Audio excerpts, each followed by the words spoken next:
We aren't reading very much these days, particularly fiction and particularly men. Boys, we're not hitting the books like we used to. Here's a bunch of numbers on the screen showing how bad it is.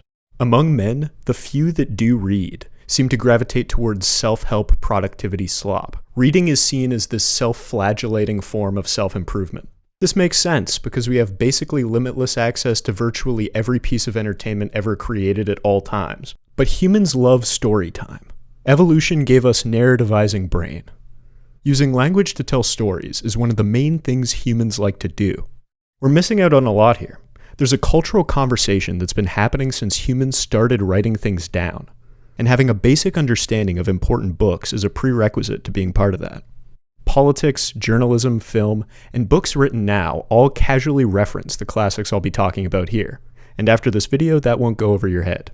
And ideally you might want to read some of these books as well, because they're also generally terrific. The goal here is to put you on, and give you stuff to check out.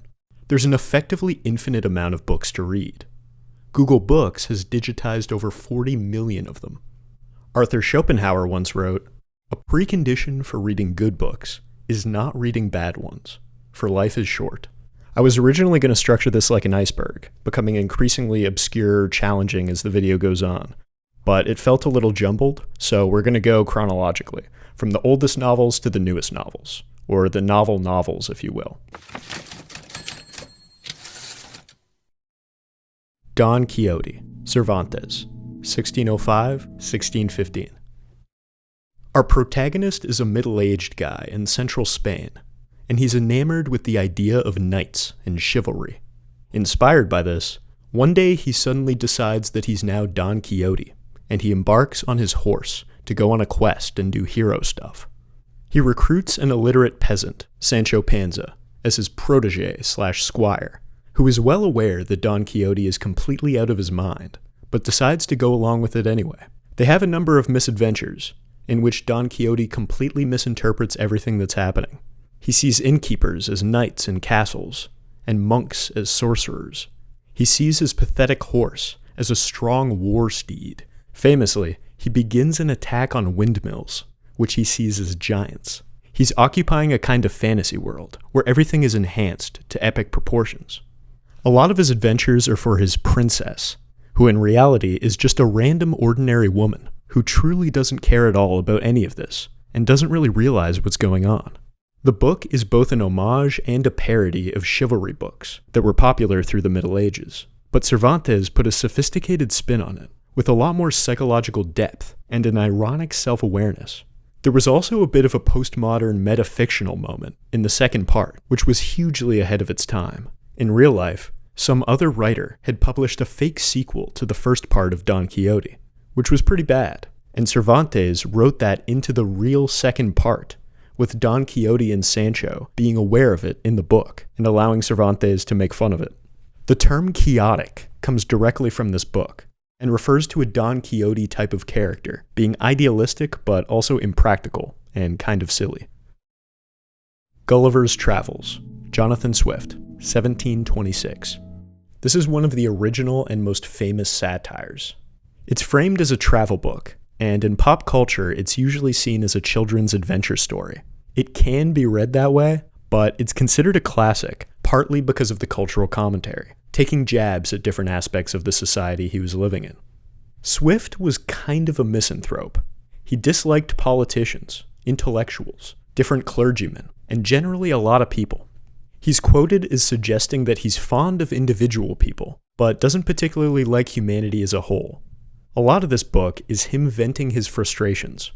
It follows the travels of Gulliver, as you might expect from the title, who voyages through various societies, which each invert or exaggerate different assumptions made in the European culture of the time.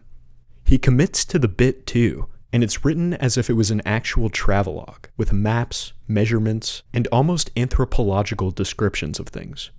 He plays around with physical scale a lot.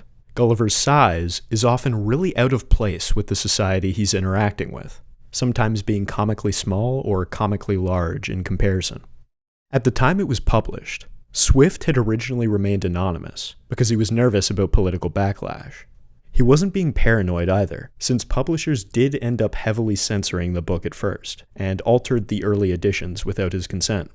A bit later in his career, Swift would also put out A Modest Proposal, which is a famous satirical essay, ironically suggesting that we could solve famine and overpopulation by simply eating the poor children. Candide, Voltaire, 1759. This story follows Candide, an innocent young dude, taught by this guy Dr. Pangloss, who's convinced that they're living in the best of all possible worlds. But things go south when Candide is kicked out of his house for hooking up with the Baron's daughter. So he hits the road across Europe, and a bunch of horrible things ensue. That girl's family is killed, and she's sold into sex slavery. His teacher contracts syphilis. There's a massive earthquake that destroys Lisbon. You get the sense that perhaps they aren't actually living in the best of all possible worlds. But the teacher clings on to that excessively optimistic outlook, even in the face of all these seemingly arbitrary instances of suffering that keep happening. The whole thing is basically taking shots at the philosopher Leibniz, who is famous for the idea that we live in the best of all possible worlds. There was a real optimistic attitude in the French Enlightenment at the time that he didn't really subscribe to. Now, Voltaire didn't switch up and become a full-on pessimist, but he thought that Leibniz's positivity was a bit over the top. Candide has this realization, where he comes to accept that the real way to find meaning is to cultivate your garden, or basically do practical stuff within the scope of what you can control, and actually make an impact. This book was originally published under a pen name, because he knew it would be controversial, since a lot of it is mocking religion. And he even denied writing it for a while. He was right, and it was immediately banned by the Catholic Church. But despite this, it became a bestseller instantly. The earthquake bit was partly in response to an actual earthquake that happened in 1755 in Lisbon, which prompted Voltaire to start questioning that Leibniz-style outlook. The Sorrows of Young Werther, Goethe, 1774. Goethe was a certified Renaissance man who dabbled in literature, color theory, botany, philosophy, and loads of other things. He was a powerhouse, and he came up a lot in my philosophy of color video a while back. He wrote this novel when he was only 25.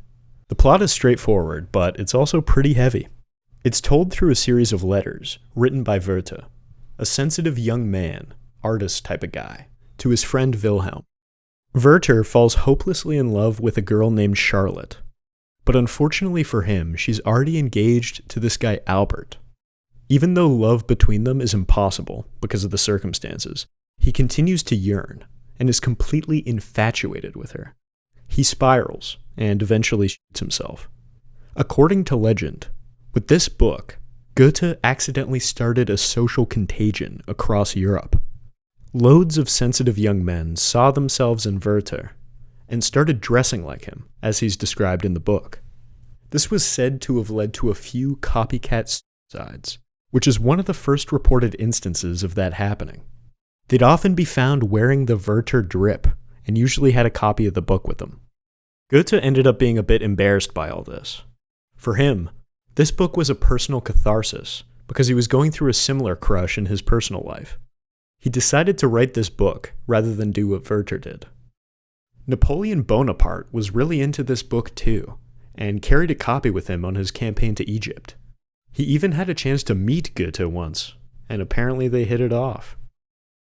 Pride and Prejudice, Jane Austen, 1813. This scathing Amazon review describes this book as just a bunch of people going to each other's houses. That's kind of what life is, though, isn't it? When this was written, most British literature focused on the aristocratic lifestyle, but here she's focusing on the sort of middle-class life she was familiar with in her own experience. It centers on Elizabeth Bennet and her 4 sisters as they weigh their romantic prospects in the Regency era. Since there are 5 sisters and no male heirs, the family estate is going to some other random relative, so the pressure is on for the daughters to find a rich husband and secure their future. Because of the social circumstances at the time, this was really their only option, because women totally lacked independent property. It's a game of maneuvering between the intersection of status games and romance. You want to marry someone wealthy, so that you aren't screwed over financially, and you can live a good life. But ideally, you also want to marry someone you actually like. These circumstances are ironically reversed with the famous opening line, "It is a truth universally acknowledged that a single man in possession of a good fortune must be in want of a wife." In the reality of the book, it's actually unmarried women that desperately need a wealthy husband. Elizabeth crosses paths with the rich, handsome, and now iconic Mr. Darcy, not to be confused with Tom from Succession, but they don't quite hit it off immediately. Elizabeth actually gets the Regency version of the ick from his cockiness. But over time, after a series of several interactions between the two, they ultimately fall in love. This dynamic went on to become the blueprint for loads of romantic comedies, where the couple dislike each other at first, but then ultimately fall for each other. Frankenstein, Mary Shelley, 1818. The full title, Frankenstein, or The Modern Prometheus, is in reference to the famous Greek myth about the titular guy, Prometheus. He stole fire from the gods, and was accordingly punished for infringing divine limitations. The protagonist of Frankenstein, as you might expect, falls into a similar trap of carelessly infringing a kind of divine or moral limit. The context behind this novel is interesting. It was the summer of 1816, often called the Year Without a Summer. Mary Shelley, Percy Shelley, and Lord Byron were holed up to escape the snowy weather in Switzerland and decided to throw a ghost story competition to pass the time. The original version of Frankenstein was Mary Shelley's contribution, and she was only 18 years old when she started writing it. It's now renowned as a foundational text of both science fiction and Gothic literature, which is kind of an incredible thing to accomplish at that age. The structure of the novel is notable too. It's built as a nested narrative. On the outermost layer, we have the Arctic explorer, Robert Walton, writing to his sister in England. Within those letters, we have the life story of Victor Frankenstein, describing the plot of the book. And at one point, it goes a layer deeper when the monster gives his account of his experience to Victor. Victor is a student of natural philosophy, which is what we used to call science, and he becomes obsessed with uncovering the principles of life itself. We all know how this goes. Eventually, he ends up reanimating a living creature by collecting a bunch of pieces of dead bodies. Immediately, he freaks out because the creature he created is ugly and terrifying, so he instantly abandons it, leaving the creature to navigate the world on his own. Naturally, everyone completely rejects the creature because of his unbearable ugliness. But he eventually picks up language and a basic understanding of human society by secretly observing a family and reading books like Paradise Lost. This is quite different from a lot of famous depictions of Frankenstein as a bumbling idiot who can barely talk. He eventually becomes pretty sophisticated. He finally manages to confront Victor, who continues to reject him, so the creature seeks revenge on his loved ones, which culminates in a climax where Victor pursues him in the Arctic, where we meet the guy on the outermost layer of the nested story. There's a lot going on here. At the time, this was really relevant to ongoing debates about the limits of science and theories about electricity reanimating matter. It's also in dialogue with the tradition of Enlightenment rationalism, where people were trying to empirically understand everything and build whatever they could. We might have figured out how to build something, but nobody asked if we should build it. Those themes about the dangers of unchecked technological power are clearly relevant right now, with the whole AI of it all. The social alienation themes hit home with the current culture as well. The Count of Monte Cristo, Alexandre Dumas, 1844 to 1845. This book seems like a mammoth, but that wasn't always the case. Originally, it was serialized in the French newspaper, Le Journal des Débats, so it was actually dropped over the course of 18 parts over a couple years. This was a popular thing to do at the time, and sort of fit the structure of a Netflix series or something, with cliffhangers at the end of installments to build hype and anticipation for the next issue. It might seem fairly highbrow and literary nowadays, but at the time this was closer to mass entertainment. It follows Edmond Dantes, a young sailor who who finds himself falsely imprisoned for 14 years. After escaping, going on a wacky adventure, and coming upon some treasure, he completely reinvents himself as the titular Count of Monte Cristo, and methodically works to engineer the downfall of the 3 men who originally betrayed him. It's a thriller, and a straightforwardly entertaining adventure story, but it doesn't sacrifice depth or psychological complexity. It makes you wonder whether a single person has the right to carry out justice like this. Even though the protagonist was clearly a victim at first, his revenge ends up causing some collateral damage.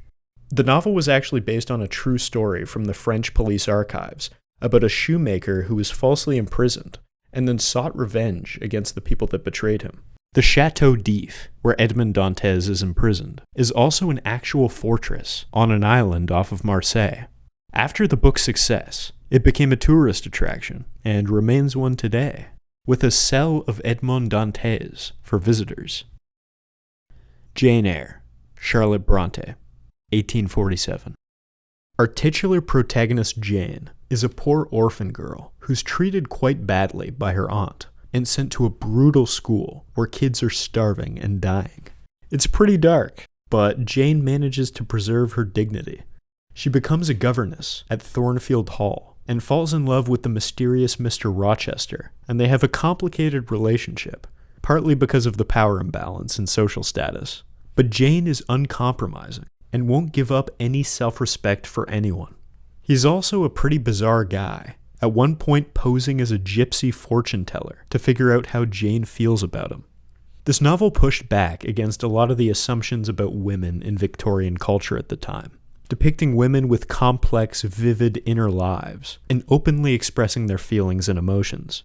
This was also published under the male pseudonym Currer Bell, since female authors weren't taken seriously at the time. And after it was a bestseller, people even debated whether a woman was capable of writing something like this. That sort of situation will come up a lot during this video. Both Charlotte and her sisters Emily and Anne published classic novels the same year, also under male pseudonyms for the same reason. Wuthering Heights, Emily Bronte, 1847. This was one of those other novels published the same year as Jane Eyre, by Charlotte's sister, Emily Bronte. The plot centers on Heathcliff, an orphan brought to Wuthering Heights, who falls in love with Catherine Earnshaw. But she marries Edgar Linton instead, because he's rich and sophisticated, and Heathcliff doesn't have much in the way of social standing, being an orphan and everything. In response, Heathcliff basically spends the rest of his life methodically destroying everyone connected to both families through this elaborate revenge plot. The book was shocking because nobody's really likable. Everyone's kind of terrible to each other. It's just presented neutrally. Initially, people hated this book because it was just too violent and weird and wasn't seen as a classic until much later. Emily actually died of tuberculosis just a year after it was published, and never knew her book would go on to be enormously famous. David Copperfield, Charles Dickens, 1850. This is Charles Dickens' most autobiographical novel, and his personal favorite. It drew heavily from his own life, including his time working at a blackening factory as a child, after his father was put in prison for debt. It's a coming-of-age story, following the narrator as he grows up in a troubled childhood, starting out dirt poor doing forced labor, but eventually educating himself and establishing a writing career. Like the Count of Monte Cristo, this was also written in monthly installments, which resulted in a real momentum to the story, since it had to keep readers hooked. It has all the classic Dickensian critique of social injustice and exploration of class. Moby Dick, Herman Melville, 1851. This massive epic begins with one of the most famous opening lines in all of literature, "Call me Ishmael." Ishmael is going through a midlife crisis, and instead of buying a Porsche, which didn't exist at the time, he decides to join a whaling crew. The ship's captain is this reclusive, enigmatic guy named Ahab, who's missing a leg, which he lost to this ferocious sperm whale, the titular Moby Dick. Once they're out at sea, expecting a standard whaling mission, whatever that entails, Ahab finally reveals to the crew that the entire point of their mission is to track down and kill this whale at all costs. This results in an extended quest through the ocean. Bad omens keep happening, but Ahab is absolutely obsessed with his mission for vengeance, to the point of becoming maniacal. He's laser focused on killing this whale, and becomes increasingly unhinged, making almost biblical declarations. Eventually, the crew catches up with Moby Dick in the Pacific, and an epic battle ensues, where the whale wrecks the whole ship. Ahab is killed, and the whole crew is dragged into the water, except Ishmael. The book is packed with philosophical digressions getting into the Bible, fate, and the loneliness of being out at sea. The white whale is a very famous symbol as well. Ahab himself basically saw it as pure evil distilled into a single being, and it became his life mission to destroy it. Ishmael tries to understand the whale by breaking it down into conceptual pieces. There are entire chapters dedicated to technical descriptions of whale anatomy, but even with all this analysis, Ishmael realizes that the whale is too massive and unknowable to even be processed by the human mind. The whale could represent God, capital N nature, or just some unattainable goal. Early after publication, this book was not received well. It's a strange combination of philosophical treatise and whale encyclopedia inside an adventure novel. Early readers didn't really know what to do with this, and it was a complete flop during Melville's lifetime. He died thinking he was a failure, and it wasn't recognized as a masterpiece until the 1920s, about 30 years after he died. Nowadays, it's incredibly celebrated. It's at least mentioned in virtually every American literature course, and it's a major contender for the great American novel. Ray Bradbury said that reading this book had changed his life and inspired him to become a writer. There's even an annual Moby Dick marathon in New Bedford, where people take turns reading the whole thing out loud, which takes about 25 hours in total. Madame Bovary, Gustave Flaubert, 1857. Emma Bovary grows up in the country and ends up married to this boring, mediocre doctor who isn't particularly rich or talented, and she's not super stoked about the situation. Having a kid doesn't really help much either. She's a certified yearner who wants to achieve this ideal of romantic love. So she cheats. Twice. One ends in heartbreak, and the other guy ends up being just as boring as her husband. Her husband is also totally oblivious to all of this. But she gets sloppy and starts spending money like crazy and racks up some huge debts, and things go south. Finally, she feels like she has no other option and decides to poison herself. This book was a pretty big deal, partly because it's from the perspective of someone cheating, which was pretty scandalous for the time, but the writing itself was new too. Idealism and optimism about the human spirit were all the rage, but Flaubert was analytical and detached, not trying to romanticize anything.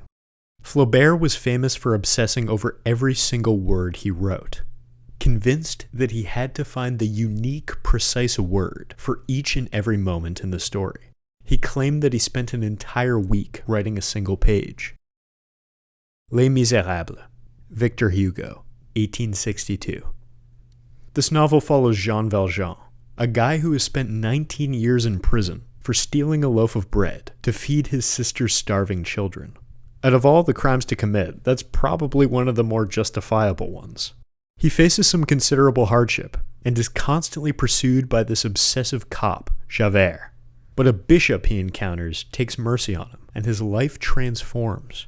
He eventually changes his name, becomes a factory owner, and even the town mayor.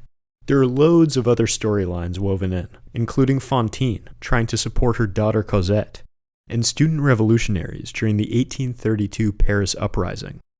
As you might imagine, this book deals a lot with class and social justice. It's one of the most famous works of art to communicate the idea that being poor is a structural issue or a result of circumstances, rather than a moral failing. Most people have a straightforward understanding of that nowadays, but in the 19th century, this wasn't taken for granted. Victor Hugo did a lot of the writing while exiled on an island after Napoleon III's coup. The book is famously long as well, partly because Hugo goes off on wild tangents. There's literally a 20-page digression about the sewer system in Paris. There's also a legendary story about an alleged exchange between Hugo and his publisher shortly after the book came out. He wanted to know if the book was selling well, and he sent his publisher a telegram that was just a single question mark. In response, his publisher sent back a single exclamation point. Indeed, the book was selling incredibly well. Alice's Adventures in Wonderland, Lewis Carroll, 1865. This has some of the most enduring images in English literature. Alice, a young girl, falls down a rabbit hole into a bizarre world operating with strange logic. The phrase "going down the rabbit hole" is now common vernacular for getting lost in the sauce, diving deep into some topic. There's a wacky cast of characters, including the White Rabbit, the Caterpillar, the Cheshire Cat, and the Mad Hatter, who have all become iconic on some level. Lewis Carroll was the pen name of Charles Dodgson, who was an Oxford mathematician, really interested in topics like formal logic and the limits of language. Sort of a Wittgenstein type of guy. So it makes perfect sense that he would use his story to explain the way in which hard formal logical rules might operate if they were completely removed from ordinary human context. At the time this was written, children's literature was mostly about imparting moral lessons and wisdom, which is kind of boring. But this departed from that, and was just about having fun and fooling around. The 1967 song White Rabbit by the psychedelic rock band Jefferson Airplane is also a direct reference to this book, with images of pills, changing sizes, and other things referenced in the novel. War and Peace, Leo Tolstoy, 1869. This gargantuan book doesn't have a single protagonist. Instead, it follows a number of aristocratic families in an ensemble cast, alternating between military campaigns and domestic scenes. War and peace, if you will. In classic Russian literary fashion, there are also some extended philosophical digressions on the nature of history, free will, and causation. The structure of the book, following all these interconnected characters, allows Tolstoy to advance a theory of history that rejects the so-called great man explanation. That states that most major historical events are brought about by powerful individual actors who bend the trajectory of history to their will. Instead, for Tolstoy, the course of history is actually driven by loads and loads of small actions performed by huge numbers of ordinary people, who are usually acting without fully knowing the ramifications of what they're doing. Napoleon Bonaparte, who is one of the main people usually considered a great man of history, is depicted as just a victim of circumstances and events happening around him, rather than being this huge genius world historical figure, shaping the world according to his whim. It's been called the greatest novel ever written, but Tolstoy famously described this not even as a novel, because it doesn't really fit into any specific category. It is a literary story, but it's also doing history, historiography, and philosophy all at the same time. The book is mostly in Russian, but there are extensive sections of dialogue in French, which might seem strange, but at the time speaking French was a popular status symbol among the Russian elite, so when aristocratic type people are talking, it makes sense to have it be in French. Middlemarch, George Eliot, 1872. This book is subtitled A Study of Provincial Life, and the Middlemarch part is all about the emphasis on being in the middle of things. Middle England, middle class, middle-aged. It's a picture of ordinary people living their lives, which sounds boring until you consider that there's a great deal of psychological depth in a normal life. As with a lot of long books, there are multiple interweaving storylines, but the main one focuses on Dorothy Brooke, who ends up stuck in a marriage with a washed-up scholar, who's sort of a tragic figure. But that's just a piece of a huge web, with loads of characters connected, and actions rippling outwards, which is part of what the novel is trying to capture. Notably, this is another case where George Eliot was not a guy. It was actually the pen name of Mary Ann Evans, who decided to use a male pseudonym. At this point, women still weren't being taken seriously yet, and had to hide that fact to write. This book influenced basically every major novelist of psychological realism after her. people like Henry James and Virginia Woolf. The Brothers Karamazov, Fyodor Dostoevsky, 1880. This was Dostoevsky's final novel, and is usually seen as his masterpiece. It's colossal and philosophically dense, but it's also a murder mystery, which is kind of fun. It centers on the murder of Fyodor, and which of his 4 sons might have done it. There's Dmitri, an impulsive military guy. Ivan, an atheist intellectual type. Alexei, a hyper-religious guy, studying to be a monk. And Smerdyakov, who's probably an illegitimate child. Even beyond the murder, there's some serious family drama too. Both Fyodor and Dmitri were pursuing the same woman, for example. The novel contains the Grand Inquisitor, which is probably the most famous chapter Dostoevsky ever wrote. It's a parable within the novel that Ivan tells Alyosha, where Christ returns during the Spanish Inquisition, and the Grand Inquisitor arrests him and explains why the church actually had to reject Christ's message of freedom, because humanity can't handle it. It's been endlessly analyzed as a critique of both religious authority and revolutionary movements. The question, if God doesn't exist, is everything permitted, comes from this book. Even though that exact phrase isn't in there, it's paraphrased from Ivan's general arguments.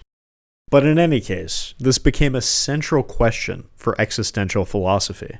People like Camus and Sartre owe a lot to this. And beyond that influence, Albert Einstein reportedly called it the best novel ever written. That's Einstein, dude. He's synonymous with intelligence. Freud had a lot to say about it too, digging into father-son dynamics, which makes sense considering his whole Oedipus thing. Wittgenstein apparently loved it, and even knew entire passages by heart, even bringing a copy with him when he fought in World War I. There are loads more examples of other geniuses who love this book, but you get the idea. The Picture of Dorian Gray, Oscar Wilde, 1890. The story follows the handsome young man Dorian Gray, who wishes that instead of aging, his portrait would age instead, and his youth would be preserved. Mysteriously, his wish is granted, and the painting absorbs all of his physical aging, while he stays young and attractive. Dorian meanders through the high society in London, and adopts a kind of hedonistic philosophy of self-indulgence and pleasure-seeking. But he suffers no real consequences, since his portrait absorbs all of his moral failings, along with his youthful appearance. Oscar Wilde ended up in trouble with this book, with critics calling it amoral and dangerous, even suggesting that he should be prosecuted, since it violated public morality laws. It was brought up during courtroom proceedings, when Wilde was on trial for indecency. Faced with this backlash, he added a preface to the book, where he wrote, "There is no such thing as a moral or an immoral book. Books are well written or badly written. That is all." Heart of Darkness, Joseph Conrad, 1899. This is a pretty short read, only about 80 pages. It's one of the first books to take a critical look at the atrocities of European imperialism through Africa and Asia. It's framed as a flashback by the character Marlowe, working for a Belgian colonial trading business, which ominously is only ever referred to as the company. Virtually every character is also nameless, like the manager, the accountant, and things like that. Marlowe is sent to the Belgian Congo, and has a first-hand look at the rampant racism of the Europeans as they exploit the native African population. Surrounding the settlements, there's the looming impenetrable jungle, and Marlowe is tasked with traveling via steamboat up the Congo River to another settlement. As the journey continues, and he enters more and more remote territory, he goes through an intense psychological transformation. Both the environment he moves through and his mind itself become more primal. This novel was also adapted into the Francis Ford Coppola movie Apocalypse Now. The movie is changed to take place in Vietnam instead. Ulysses, James Joyce, 1922. This is seen as the be-all, end-all of modernist literature. It follows a single day, June 16th, 1904, in the life of Leopold Bloom as he wanders around Dublin. That's the whole plot. It sounds like a boring premise, but Joyce manages to turn it into this massive experimental epic with parallels to Homer's Odyssey. Bloom is a modern-day Ulysses. His wife Molly is Penelope, and young Stephen Daedalus is Telemachus. Each chapter is written in a completely different style. You've got stream of consciousness, newspaper headlines, a play script. The final chapter is completely unpunctuated stream of consciousness internal monologue. He was totally obsessive with this book, spending entire days perfecting individual sentences. The book name drops Dublin street names, businesses, and real people with such meticulous detail that Joyce claimed you could reconstruct the city of Dublin just from the book itself. June 16th, the date the book is set, is now celebrated as Bloom's Day in Dublin and around the world, with people retracing Bloom's steps through the city. Now, this book is notably difficult to get through.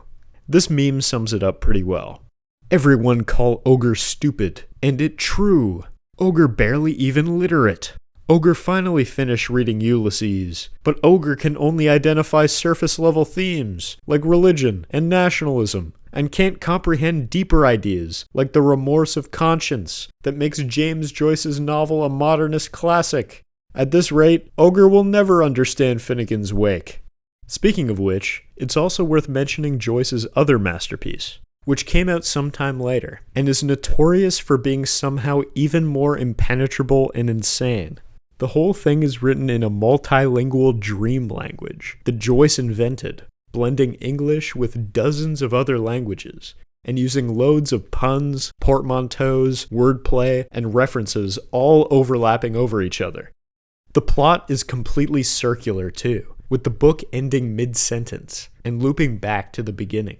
It's a frankly extreme experiment in what language and narrative can even do. In Search of Lost Time, Marcel Proust, 1922 to 1931. Proust grew up as a rich guy in Paris and had a solid education in literature and law. From a young age, he was hanging out in fancy social circles, spending time at elite Parisian salons during the Belle Époque, which was kind of a golden age in Europe at the time. In 1896, he started working on an autobiographical novel, which would go on to become this enormous work. And it is truly huge. It consists of 7 volumes, which he dropped over the course of 14 years. It's essentially a literary portrait of his life, following a young guy, reminiscing about old memories from when he was younger, and eventually growing into adulthood.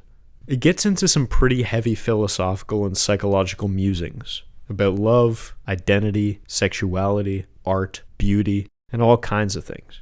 As the title suggests, time and memory is really key here. Instead of conceptualizing time as a linear progression, it's more of a fluid, dynamic thing.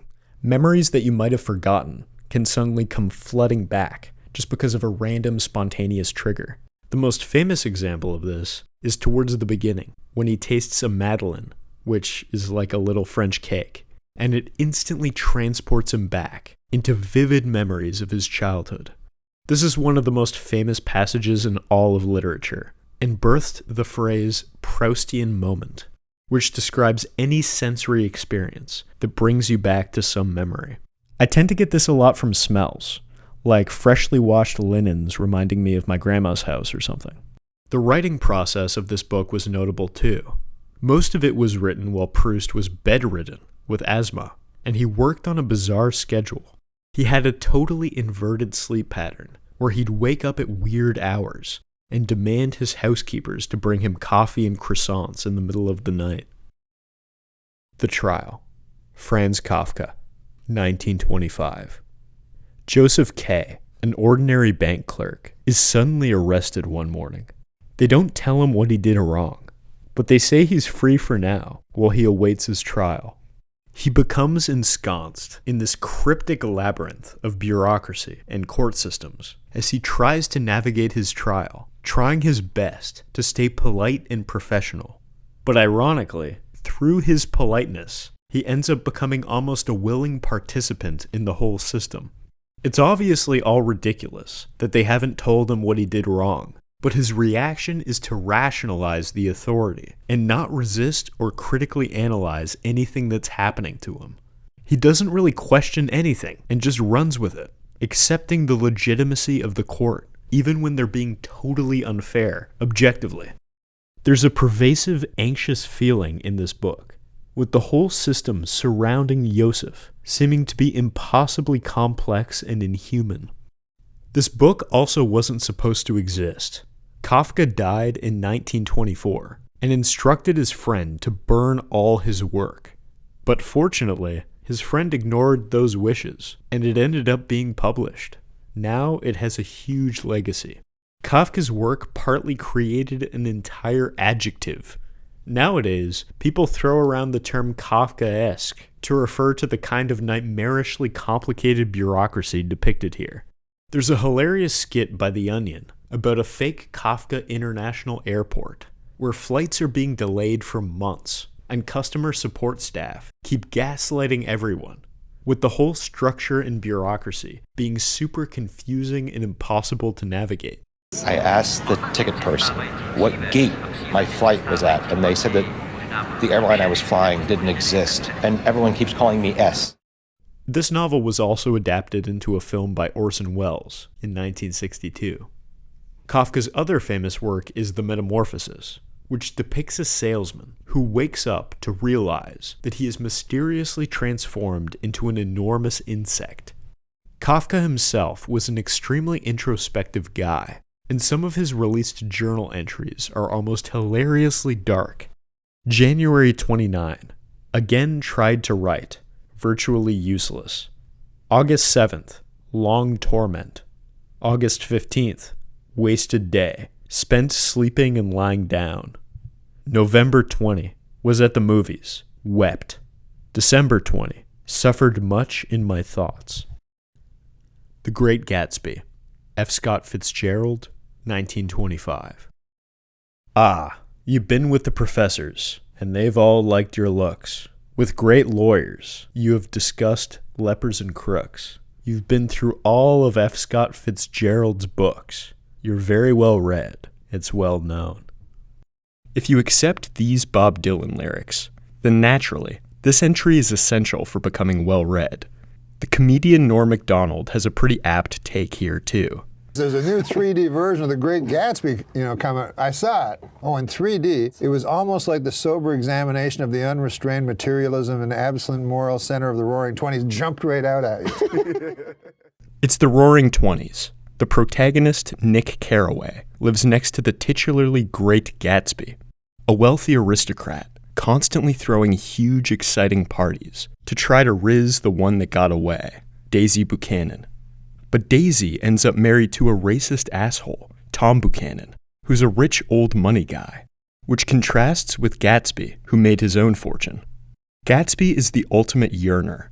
He made his entire fortune and threw all these lavish parties for the express purpose of winning over this girl. A lot of media nowadays examines and critiques the American dream, but this book is probably the most significant attempt at that. It's also one of the biggest contenders for the great American novel. It's a major distillation of the exciting Roaring Twenties vibes. There's the jazz, the bootlegging, the money, the glamour, and the excess. But the praise came much later than the original publishing. Fitzgerald died at 44, totally broke. It was slept on by readers at the time, and it totally flopped. But in World War II, it was mass-printed for soldiers fighting abroad, and it eventually started getting assigned in high school English classes. Fun fact, the famous gonzo journalist and author Hunter S. Thompson once typed out the entirety of The Great Gatsby as a writing exercise to understand how it felt to write a great novel like this.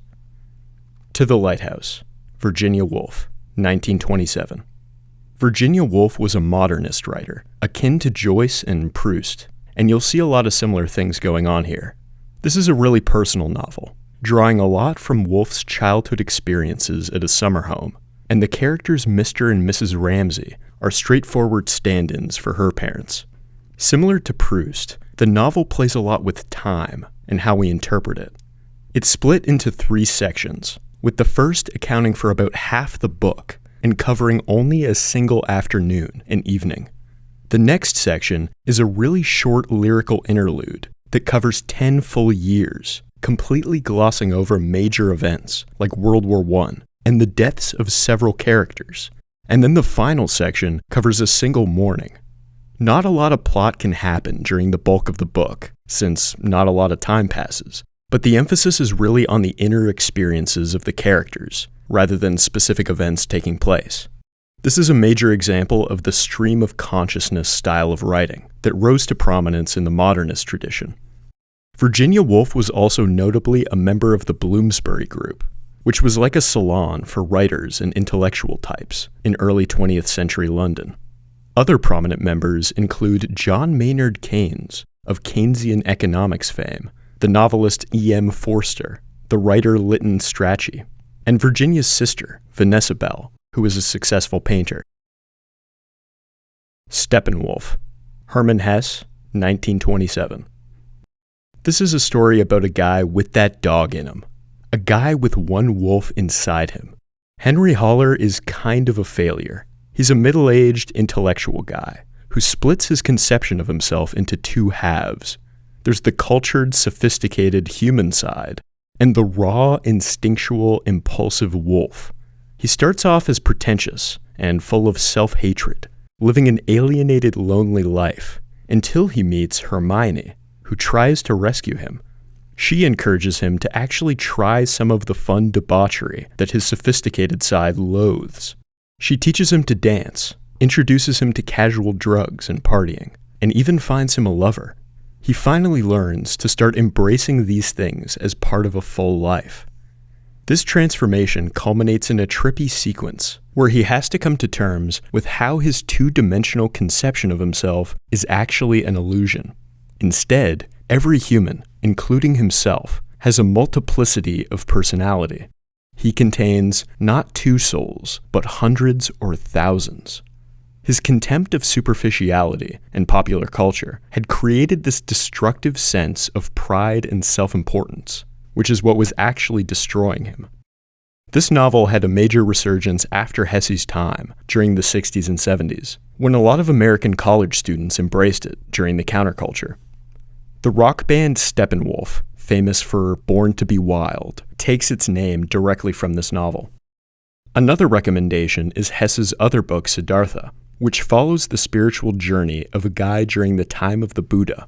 There's a lot of really interesting Eastern philosophy to chew on, blending non-dualism and concepts from Hinduism, Buddhism, and Taoism with Hesse's own Western perspective. The Sound and the Fury, William Faulkner, 1930. This is one of his many books, set in the fictional southern county of Yoknapatawpha, Mississippi, which is totally made up, but appears in a lot of his work. You'll see a lot of the same place names and family names showing up across different books. The story follows the dysfunctional Compson family, who used to be a big deal, but are in slow decline. The prose is very stream of consciousness, which I know is a term that's come up a lot, but it's true. And part of what Faulkner is doing is trying to capture the thoughts of the characters as authentically as possible, putting you in their minds. The title comes from Shakespeare's Macbeth. Life is a tale told by an idiot, full of sound of fury, signifying nothing. This captures the novel pretty well, since it's ultimately about the meaninglessness of the collapse of this family. Fun fact, Faulkner himself had this really thick Southern accent. When he gave his Nobel Prize acceptance speech, hardly anyone in the room could understand what the hell he was saying. But when the transcript was published in newspapers later, people lost their minds. It's now considered one of the best Nobel Prize speeches ever given. Less fun fact, Faulkner was a serious alcoholic for most of his life, which caused a lot of issues, but also somehow didn't interfere too much with his writing. He was also a certified short king, sitting at only 5'5", and was a bit sensitive about his height. Despite winning the Nobel Prize, he ended up working a lot in Hollywood, writing screenplays, including The Big Sleep, because his novels didn't sell particularly well, and he needed the money. Brave New World, Aldous Huxley, 1932. This one pairs nicely with 1984 as an alternative vision for a dystopian future. Huxley actually knew Orwell personally and taught him for some time. When 1984 dropped, Huxley sent him a letter saying that he thought the book was terrific, but suggested that his own view of the dystopia was more likely. Taking its name from a line in Shakespeare's The Tempest, Brave New World is a warning about the dangers of unchecked scientific and technological progress. It's England during the 26th century. There's no more natural childbirth, and instead, they use elaborate systems of hatcheries that form human embryos. People are separated into a caste system at birth. Embryos destined to be high-class people are pampered and cared for deeply, but those destined to be low-class laborers are deliberately exposed to toxic chemicals so that their growth is stunted. All of this is part of a broad emphasis on efficiency above all else. All of human life is standardized and optimized, like a factory, at the expense of autonomy and humanity. There's a state-sanctioned drug called Soma, which is also a terrific song by The Strokes. It's designed to entirely eliminate discomfort and keep the populace chilled out, obedient, and happy in a shallow, superficial sort of way. It turns all your bad feelings into good feelings. It's a nightmare. Huxley himself based a lot of the sci-fi elements of this book from his own experience. He came from a family of several biologists, and probably would have studied medicine himself, but he had an eye condition that made him nearly blind by his late teenage years. That's a bummer for him, but fortunately for us, we got some incredible books. During the decade after the publication of this book, Huxley went through a personal transformation. He became fascinated with Hinduism, vegetarianism, and meditation, turning into a proto-hippie. He even wrote a book about Eastern mysticism called The Perennial Philosophy. This is around when he wrote the book Island, which depicts a utopian counterpart to Brave New World that emphasized the sort of things he was interested in. This society was the complete opposite, orienting towards human flourishing and connection to nature. In his later years, Huxley was also one of the first prominent intellectuals to experiment with hallucinogenic drugs, and he became a very early figure in the 60s counterculture. His book Doors of Perception recounts a mescaline experience and dives into philosophical and psychological interpretations. The 60s psychedelic rock band The Doors took their name from this. Tropic of Cancer, Henry Miller, 1934. This was published in France in 1934, and then almost immediately banned all over the world. It was even banned in America for almost 3 decades. This mostly had to do with the pervasive profanity and sexual content. This novel doesn't have a conventional plot. Instead, it consists of loosely connected scenes set in Paris in the early 30s, all narrated by a stand-in for Henry Miller himself. At the time, a lot of expats had moved to Paris to pursue the art life, trying to escape the cloying consumerism of America. They lived in squalor, writing or making art, and they loved every minute of it. Henry Miller was one of these guys. At one point, he discussed this book in a letter to a friend, saying, "I start tomorrow on the Paris book. First person, uncensored, formless. Fuck everything." This is an accurate distillation of his attitude. It's about authentic lived experience, rather than pretentious seriousness or academic mumbo-jumbo. It's debauchery and adventure, with some philosophical musings peppered in. The fact that the book was banned also added a lot to its reputation. Even while banned, it continued to circle illegally through bootleg copies smuggled in from Europe, which created a certain kind of mystique because it was so taboo. The style was a major influence on the Beat Generation, people like Jack Kerouac and Allen Ginsberg, and it's easy to see why. They also embody that fuck everything ethos, trying to capture human experience as authentically as possible. I'll get to them a little later. The Stranger, Albert Camus, 1942. This is one of the most common entry points for young people getting into philosophy, and it makes sense why. It's quite accessible and pretty short.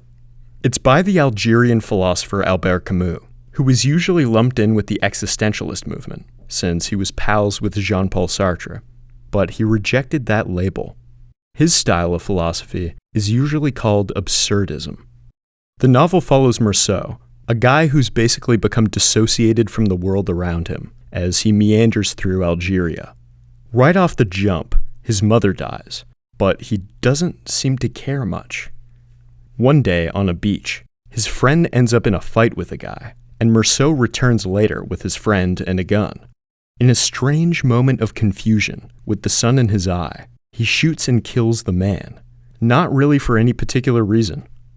Since the murder was so brazen and out in the open, he's arrested and put on trial. Through the proceedings, the murder actually becomes secondary to Meursault himself. Everyone is totally bewildered by his complete lack of remorse, his lack of belief in God, and his general dissociated vibe. Right before he's about to be executed, he goes on a rant about his view on life. He explains that God doesn't exist, and life is fundamentally absurd and meaningless. For both the main character and for Camus himself, this isn't necessarily supposed to be bleak or pessimistic. Instead, it's kind of relaxing, since the pressure is off. The story of Camus' death in real life coincidentally reinforced his absurdist philosophy in a darkly ironic way. In 1960, his publisher offered him a ride to where he was headed, and it crashed, killing Camus. But Camus had originally planned to take the train, and only decided to accept the car ride on a whim.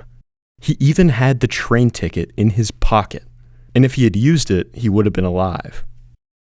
Ficciones, Jorge Luis Borges, 1944. This is a very unique collection of short stories that are each almost philosophical puzzles. The most famous one is The Library of Babel, depicting an infinite library containing every possible book. There are also stories about labyrinths existing through time rather than space. There are fictional encyclopedias of imaginary worlds. A lot of it plays with heady ideas, like infinity, memory, identity, and the nature of reality. This is one of the foundational works that went on to inspire a lot of postmodernism, like Calvino and Eco. Borges pioneered a lot of techniques, like stories about stories, fiction framed as nonfiction, and fiction as philosophy. He was also a famous translator, on top of being an author in his own right. He translated works by Oscar Wilde, Virginia Woolf, and William Faulkner into Spanish, well before he was famous for his own writing. Borges himself was also nearly blind when a lot of his later work was written, and he'd construct stories entirely in his head before dictating them to be written. Brideshead Revisited, Evelyn Waugh, 1945. This novel is framed as a memoir, with our narrator, Charles Ryder, reflecting on his experiences studying at Oxford and entanglement with the aristocratic family of his friend Sebastian. There are loads and loads of indulgent descriptions of the glamorous, leisurely lifestyle that they live, making a lot of it an absolute pleasure to read, as you get to live vicariously through the narrator. The descriptions of superficial beauty in things like architecture, food, and landscapes are deliberately lush and detailed. People have criticized it for romanticizing aristocracy or being excessively nostalgic, but it's hard not to slip into the seduction of it all. It has some pretty explicit Catholic themes going on, which may or may not be your cup of tea, but it has a lot more going on than that too. Even if you disregard the religious elements, you can sub in a more secular idea of morality, and it still works. The aristocratic elegance is embodied by the character of Sebastian, who is Charles' introduction and companion through that world. Their relationship is often read as implicitly homoerotic, even though there's no explicit sexuality happening between them. It was adapted into a beloved TV series in 1981, starring Jeremy Irons, which is absolutely terrific. Movies like The Talented Mr. Ripley and Saltburn owe a lot to this book, with their depictions of aristocracy and privilege. So if you enjoy either of those, you'll probably love this. 1984, George Orwell, 1949. Reading room? Jumbo. The book I read is called 1984. It's about a guy who thinks the government is lying to him. Spoiler, he's right. There are cameras everywhere. Who's that? Who are they? This is quintessential dystopian literature, and is probably the most famous example of the genre. You've probably read it in high school, and even if you haven't read it, you've probably seen hundreds of references in memes and culture in general. Such and such is Orwellian, or we live in 1984. The plot is set in a totalitarian superstate ruled by Big Brother, an omnipresent figure who watches your every move and keeps people in line. They use systems like Newspeak and Doublethink to adjust people's language and make it harder to speak out or form original thoughts. Even thinking or articulating rebellion has become linguistically impossible. The so-called thought police find people who might be at risk of rebelling and shut them down. The novel paints a world where the goal is to break people's souls. The powers that be aren't satisfied with reluctant submission.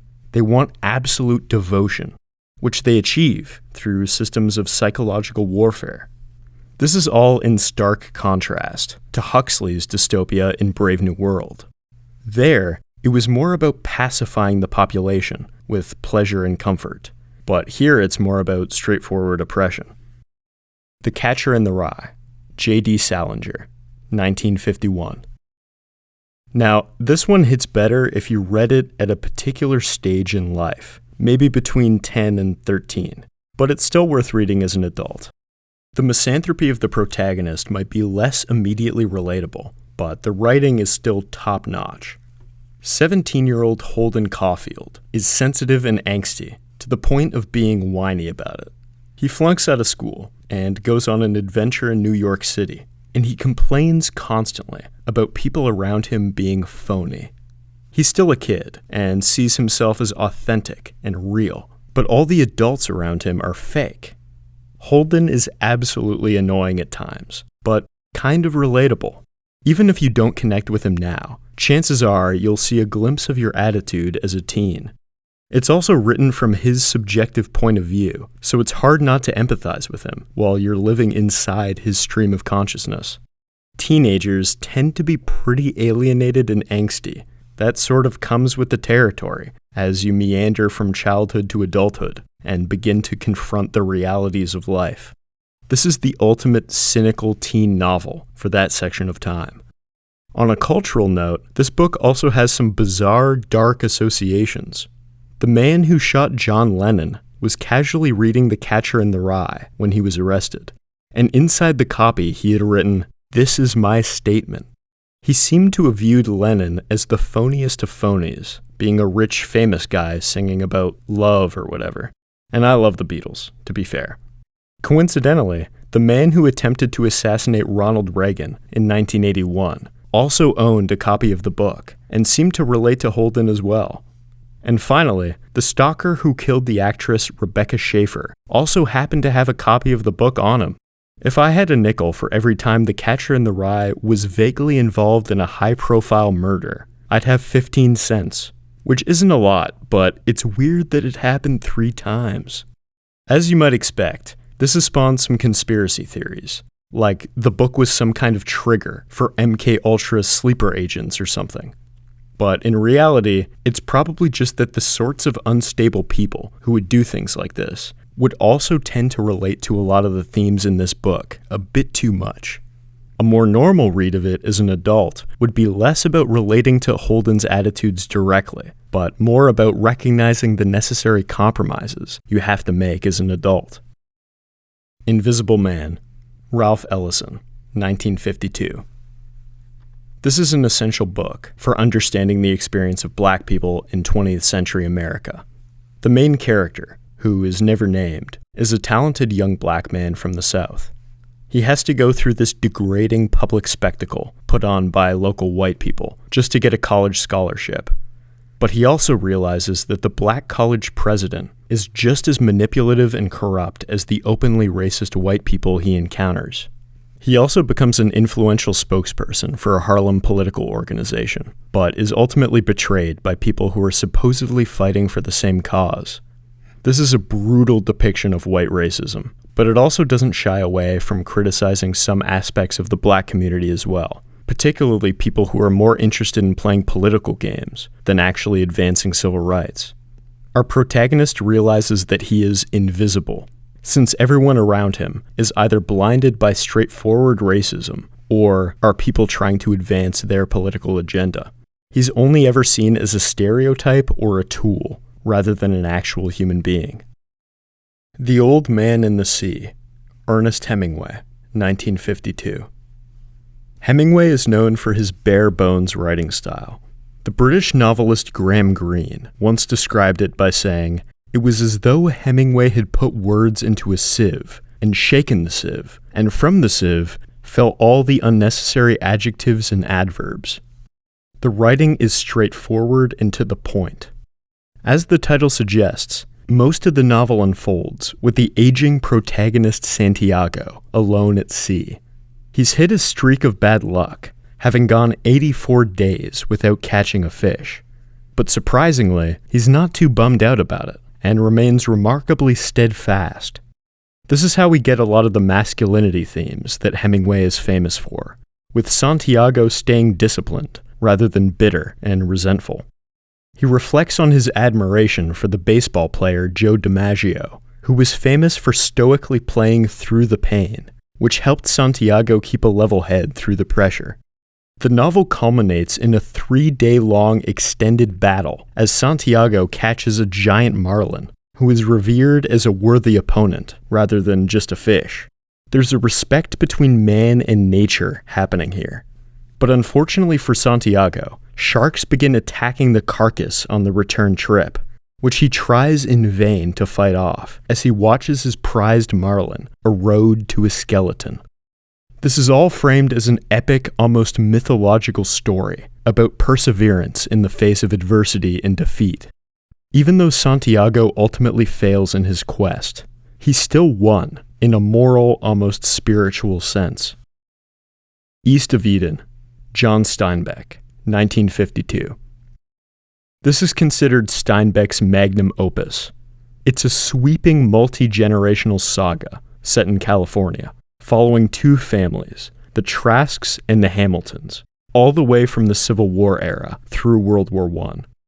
The biblical Cain and Abel story is a major allusion here, and the book deals a lot with morality and patterns repeating across generations. The Hebrew word timshel, meaning thou mayest, is a philosophical mantra in the book, symbolizing the power of individual choice over fate and determinism. It's a short encapsulation of the central idea of the book, and has been tattooed by lit bros for decades. This is a major contender for the great American novel, but what's wild is that Steinbeck also wrote other contenders, including Of Mice and Men and The Grapes of Wrath, which are both popular picks for American high school English classes. Lord of the Flies, William Golding, 1954. A plane full of young British boys crash lands on a deserted tropical island. All the adults are dead, but the lads remain. They're all about 6 to 12 years old, and have to figure out how to organize themselves. At first, things go smoothly, and they establish some sense of structure. They use a conch shell to call meetings and come up with rules for their new society. They elect Ralph, a calm and reasonable guy, to lead them, with Piggy as his second-hand man, a smart fat kid with asthma. But as you might expect, things go south. Jack and the hunters of the group start to reject the established authority, painting their faces and basically descending into savage tribes. Some people end up dying. The book is a chilling reminder that the British cannot be trusted. Just kidding. It's more about how civilization and order in society is a lot more precarious than it might seem, especially if it's left in the hands of a bunch of young men. It's kind of a bleak message. The whole take is that we're basically all savages deep down, and it's just society that stands in the way of us descending into chaos. But it's worth noting that something like this actually did happen for real. In the mid-60s, 6 boys from Tonga were shipwrecked on an island. They managed to survive there for 15 months without killing each other, and were actually pretty cooperative and resourceful. So maybe deep down, we aren't actually brutal barbarians. Lolita, Vladimir Nabokov, 1955. This is one of the most controversial books to ever be written, for the obvious reason that it's basically a literary study of pedophilia. The protagonist, Humbert Humbert, is a middle-aged French literature professor who becomes disturbingly infatuated with a 12-year-old girl. Humbert stumbles across Lolita while staying at her mother's house, who was a widow. He becomes so fixated on the girl that he even marries the mother so he can stay as close with her as possible. Now, to unsussify the situation a little bit, the behavior of the protagonist is meant to make you uncomfortable. It's not a justification or endorsement of what he's doing.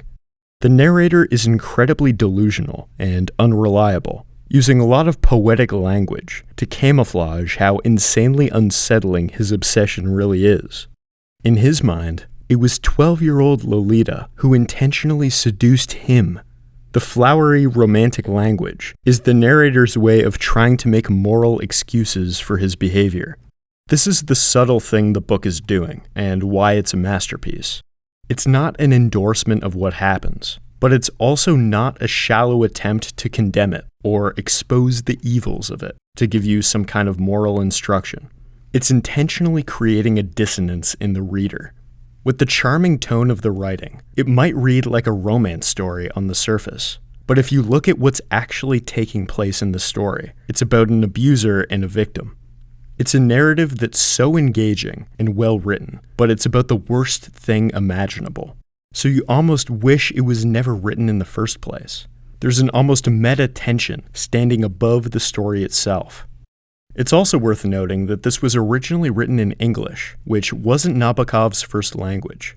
This makes it even more unbelievable that he was able to write such incredible prose. Giovanni's Room, James Baldwin, 1956. Our narrator is David, a young American man living in Paris, who's engaged to a woman named Hella, but falls into a passionate affair with Giovanni, an Italian bartender.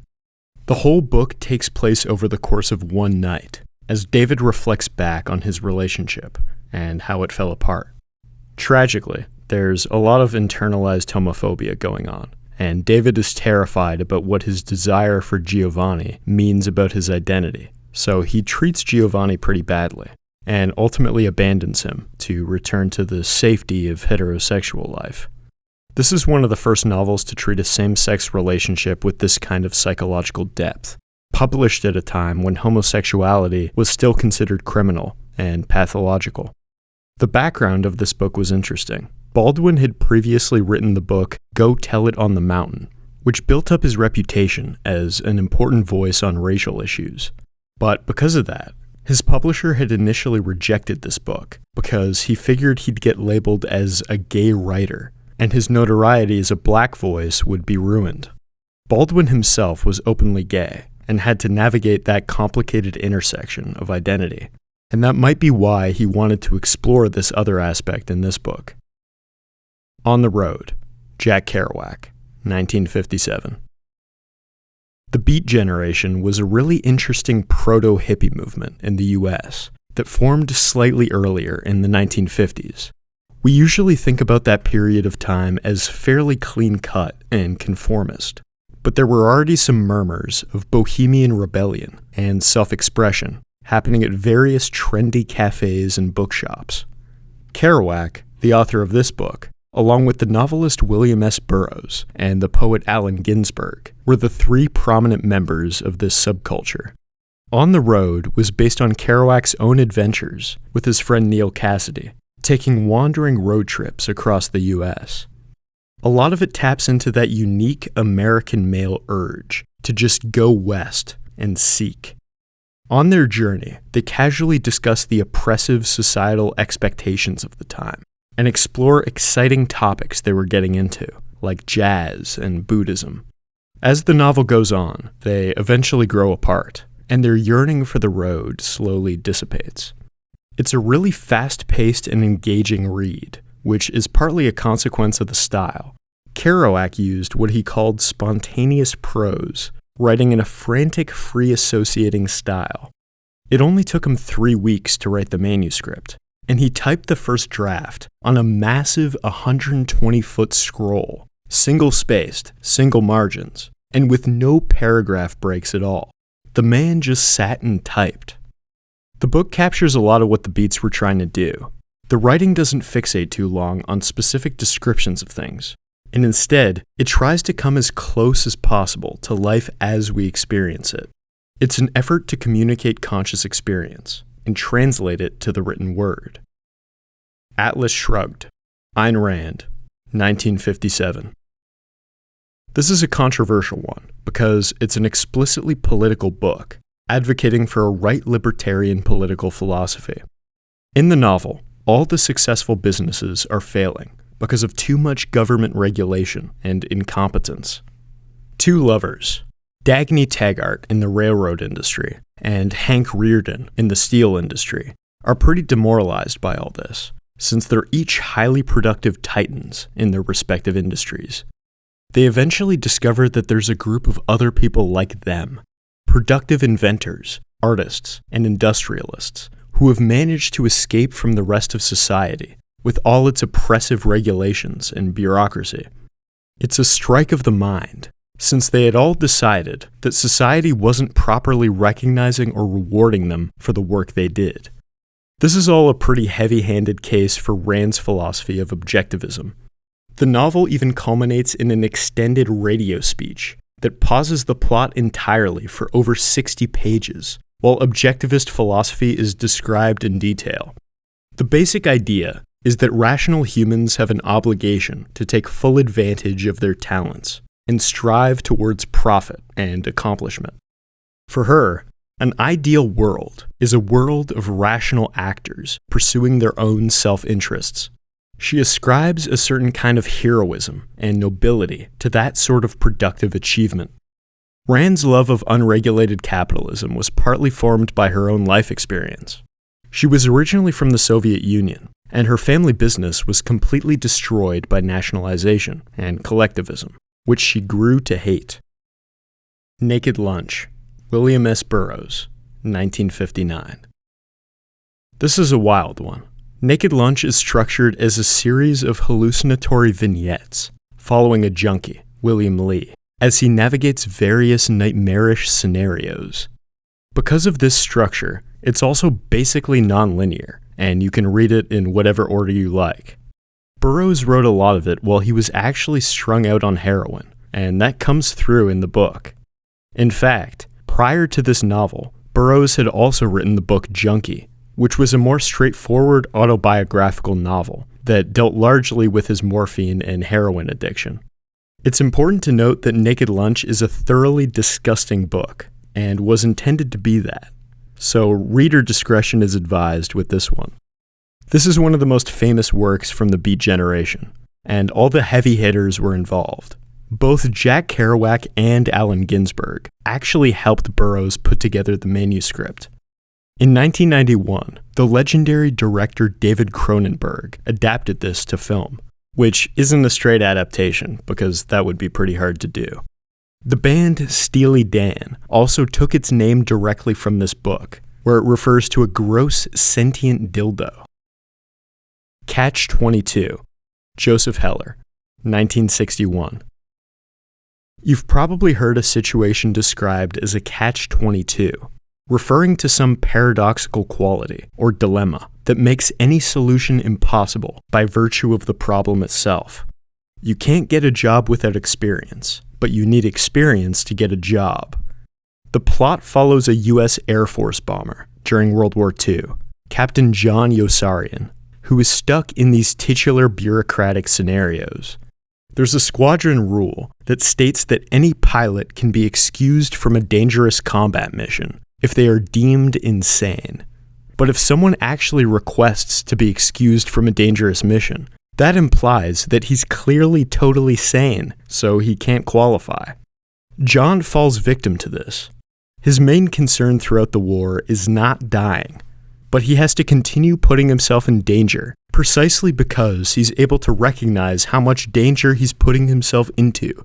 He tries time and time again to wriggle his way out, but the system keeps him trapped, in an annoyingly ironic way. There are some wacky side characters too, including the commander of the squadron, Major, who has that name because his dad thought it would be funny.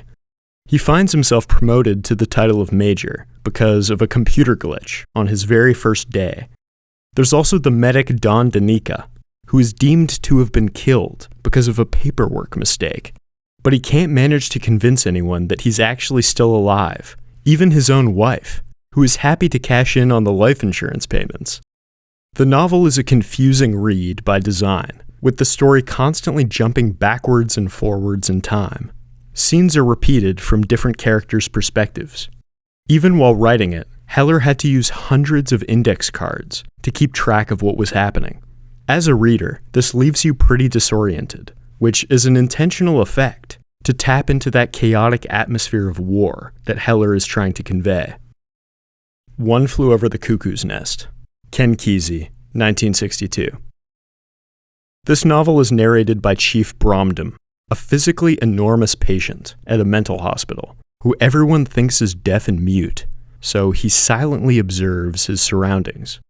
Most of the story revolves around another patient, Randall McMurphy, a loud, rebellious con man who had faked being insane in order to get out of prison work duties. He clashes with Nurse Ratched, who runs the ward like the Navy. It's a classic struggle between individual freedom and conformity and control. Ken Kesey himself was a super interesting guy. He actually worked night shifts at a psychiatric hospital, which is where he got the inspiration for the power dynamics he explored in the novel. At one point, he was also a volunteer for government drug trials through the CIA's MKUltra program, where they experimented with psychedelics. As spooky as that might sound, he ended up actually being a huge advocate for psychedelic drugs. There's a nonfiction book called The Electric Kool-Aid Acid Test, which documents Ken Kesey and his entourage as they travel across the US and take drugs, crossing paths with the Hells Angels, the Grateful Dead, Allen Ginsberg, Neil Cassidy from On the Road, Timothy Leary, and loads of other cultural figures from that period. Cuckoo's Nest was also adapted into a critically acclaimed movie starring Jack Nicholson in 1975. But Ken Kesey actually hated it because it changed the perspective from Chief Bromden to McMurphy, which he felt completely missed the point of Chief's unreliable and hallucinatory narration. A Clockwork Orange, Anthony Burgess, 1962. In 1961, the British author Anthony Burgess took a trip to the Soviet Union for vacation. He noticed a strange juxtaposition between the state's overbearing social control alongside violent youth gangs all over Leningrad, which is now St. Petersburg. This experience became the main inspiration for his novel A Clockwork Orange. It follows Alex, a young hooligan similar to those Burgess might have encountered. He's in this unknown, vaguely futuristic city, paradoxically enjoying both classical music and bouts of ultraviolence. He and his boys hang out getting high on drugged milk and roaming the streets doing all kinds of debauchery. The dialogue is written in this disorienting combination of English, the odd Russian word thrown in, and Cockney rhyming slang. You might remember that from my linguistics video. The word cutter would mean money, since bread and butter rhymes with cutter, and bread is common slang for money. In any case, one of Alex's victims ends up dying. He's arrested, and the state tries to fix him and his delinquent nature by subjecting him to brainwashing. In 1971, Stanley Kubrick adapted this to film, and it was pretty controversial on release, but has gone on to become a cult classic. You've probably encountered GIFs or screenshots of the brainwashing scene in various memes. In an interview, Burgess mentioned that the content of the book was so disturbing to him that he wrote it in a state of near drunkenness in order to deal with the material that upset me very much. Stoner, John Williams, 1965. This book is an excruciatingly detailed portrait of an entire life. Crucially, it's also not a particularly interesting life on the surface. William Stoner doesn't make much of himself. He has no real lasting legacy, or go on any wild adventures. There's no significant arc. It's just an ordinary, quiet life. Rather than a reference to weed or something, the name Stoner is more thematically tied to stones themselves. For a lot of the novel, he's a silent, immovable rock. He's not particularly emotional. He just marches on in a quiet, deliberate way, meandering through life with modest dignity. Stoner grows up on a farm in Missouri, and his parents send him to college so he can learn how to farm good. But instead of majoring in agriculture, he secretly betrays his parents' wishes and pursues his passion for literature. He meets his wife, and they have a frankly loveless marriage. He becomes an English professor, and he teaches. He has a daughter, and tries to build a close connection with her, but they drift apart. He has some petty conflicts with the other university professors and administrative staff. Based on this description, it sounds like this would suck, but this is one of the most deeply moving books I've ever read. Stoner's life is a quiet failure, but there's an inescapable sense of dignity. He reads his books, he teaches his classes, imparting a love of literature to future generations. He has an affair, and finally finds a profound sense of love and connection in life. The word sonder has become a meme lately, as a newly invented word, referring to the realization that every person you encounter day to day has a complex life that's just as vivid and interesting as your own, with their own experiences, dreams, conflicts, and narratives. This is a book about the most normal, boring guy of all time, but you desperately root for him. You live through his experiences. You feel his pain. This book is widely seen as a cult classic, but that wasn't until fairly recently. When it came out in 1965, it didn't even sell 2,000 copies, and it quickly went out of print. John Williams died thinking it was a failure. But in 2006, a publisher in France reissued it, and it became a cult hit across Europe, and eventually back in the United States. Nowadays, it's a very popular recommendation among internet literary circles. There's almost a parallel here with the plot of the book itself. At first glance, Stoner's life is a boring failure, but when you take all of it together, it becomes enormously meaningful. Flowers for Algernon, Daniel Keyes, 1966, expanded from a 1959 short story. This story is framed as a series of progress reports by our protagonist Charlie Gordon. He has an intellectual disability and undergoes an experimental procedure meant to increase his intelligence. It works. It actually works incredibly. You see this transpire through the writing of the book itself, as the spelling and grammar change over time, and Charlie begins to discuss more complex concepts.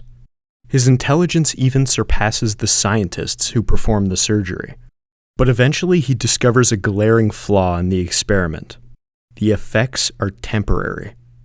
His intelligence eventually diminishes back again, and there's an uncomfortable urgency as he realizes that he's starting to lose the capacities that are allowing him to understand what's happening in the first place.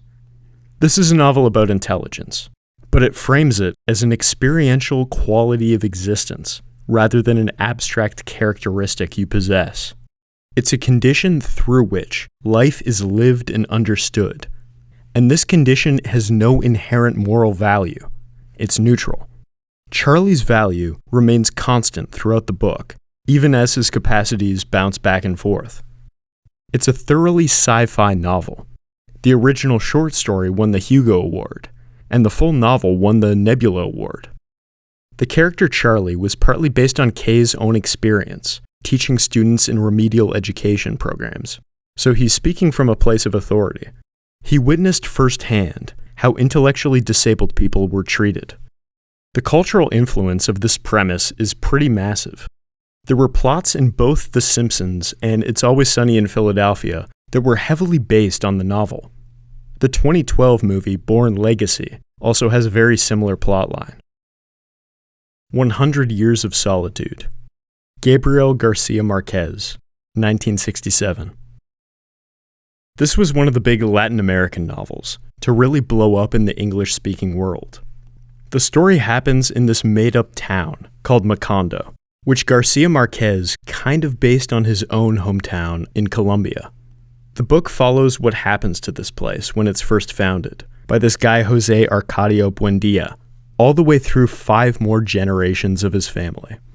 As the story unfolds, everything that happens to Moncado reflects historical patterns that were happening in Colombia and Latin America. The town starts out as a tiny village and grows into this booming trade center. That brings outside attention, and eventually it becomes ground zero for a lengthy civil war between liberals and conservatives. The Buendia family keeps multiplying and stays right at the center of all the political and economic drama. The book's a masterpiece of magical realism, mixing together realistic, detailed descriptions with more fantastical stuff, and it all comes together naturally. Garcia Marquez's big thing is showing how history repeats itself, and he drives this home by recycling the same names over and over through different generations. The characters even fall into patterns based on their names. Like, guys named Jose Arcadio are usually bold and impulsive, while the Aurelianos are more sensitive and contemplative. At one point, there are literally 17 Aurelianos running around, which makes things pretty confusing to keep track of. Gravity's Rainbow, Thomas Pynchon, 1973. This is an absolute classic of postmodernism that's often seen as one of the most difficult books of the 20th century. Critics have described it as the postmodern equivalent of James Joyce's modernist masterpiece Ulysses. It's World War II, and the Germans are raining down their new ultra-fancy V-2 rockets across London. The protagonist, Tyrone Slothrop, has the strange realization that wherever he happens to have a sexual encounter, it ends up being the exact location a V-2 rocket lands a few days later. This kicks off an extended quest involving hundreds of characters, corporate cartels, and secret organizations. The title Gravity's Rainbow is in reference to the parabola arc that a V-2 rocket would make as it shoots through the sky. This ties into some deeper symbolism of the rise and fall, the arc of history or individual lives. What goes up must come down. The book is incredibly dense and convoluted by design. There are multiple interweaving storylines, mathematical equations, songs, and references to history, rock music, and actual rocket science. It's also unbelievably paranoid throughout, which tends to come up a lot in Pynchon's writing. Pynchon himself had a background in physics and engineering, working as a technical writer for Boeing at one point. The whole first draft was written by hand on engineer's graph paper. That background probably explains a lot of the technical themes going on. Thomas Pynchon is also famously reclusive. He's entirely avoided the public eye his whole career, and only a few photos exist of him publicly. The only public recording of his voice are 2 cameos on The Simpsons in 2004. As a Golden Age Simpsons fan, I just love that move. That rocks. Paul Thomas Anderson's film Inherent Vice was a fairly faithful adaptation of Pynchon's other novel of the same name. And his other film, One Battle After Another, is a much looser adaptation of his book Vineland. I somehow doubt Gravity's Rainbow will get a film adaptation, but who knows? As far as Pynchon's work is concerned, this probably isn't the one to start with. The Crying of Lot 49 is fantastic, and you could probably finish it in a couple afternoons. Inherent Vice is also a really accessible read, so I'd recommend those if you haven't read them before. If on a Winter's Night a Traveler, Italo Calvino, 1979. This is possibly the most meta book to ever exist. The plot follows you, the reader, reading the new Italo Calvino novel, If on a Winter's Night a Traveler. But you discover that the pages are misprinted, and the story abruptly cuts off. So you go to exchange it, and meet another reader, a woman named Ludmilla. You both embark on a quest to read this book, but you keep finding the wrong one. The structure of the book alternates between this plot and a series of short stories that you encounter as a reader, which each abruptly end right at the climax. These stories bounce around through different styles and genres, and they're all really compelling in different ways. This is the quintessential postmodern novel, breaking the fourth wall constantly, and playing with structure and form. The whole thing acts as a love letter to the act of reading, and explores the relationship between the reader and the text in a really playful and engaging way. I'd recommend this to anybody. It's super accessible and a lot of fun. If your partner is a reader, I would recommend lending it to them too. White Noise, Don DeLillo, 1985. This guy is also one of the big names in postmodern literature. Our protagonist is Jack, the chair of Hitler studies at a small-town college. This is a commentary on the ridiculous specialization of academia. Hilariously, Jack doesn't actually speak German and is secretly taking lessons in preparation for a big Hitler studies conference. His wife is absolutely terrified of death and is taking a drug called Dylar, specifically formulated to mitigate the fear of death. But it has some strange side effects. This is a pretty straightforward commentary on society's tendency to try to fix existential problems with medication. In any case, the plot unfolds as a massive chemical spill results in an airborne toxic event near where they live. But the plot really isn't the emphasis here. Remember, this is postmodernism. The book is constantly name-dropping brands and making pop culture references. The whole society depicted is inundated with consumerism, technology, and culture. A sort of white noise, if you will, of information. This is making everyone confused, isolated, and freaked out. Remember, this was written in the mid-'80s. There's a very prominent existential unease and debilitating fixation on mortality. And the weird thing is that even though people are more connected and informed than ever, people just end up confused and isolated. This was also adapted into a Noah Baumbach movie a couple years ago and stars Adam Driver. I haven't seen that, but the book is terrific.